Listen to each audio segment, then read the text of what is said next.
有咩唔同啊？你覺得我哋同其他人？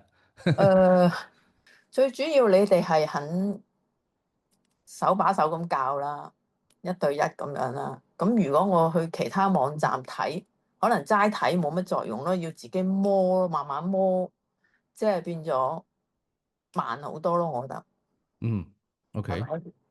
即係你哋個教學方式，我覺得幾好，冇錯啦。同埋你又會話，如果唔開單啊，會全部退款啊嘛，係咪啊？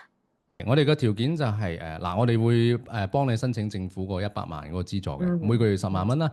然之後政府就每個月最多補貼你25%，係啦，即係你使100蚊出去，佢俾翻25蚊你咁樣咯，係啦。呢個我哋保證，我哋一定幫到你嘅，否則嘅話原銀奉還，係啦。冇錯。仲有就係教我點樣用嗰個 AI 嚟做翻譯啊，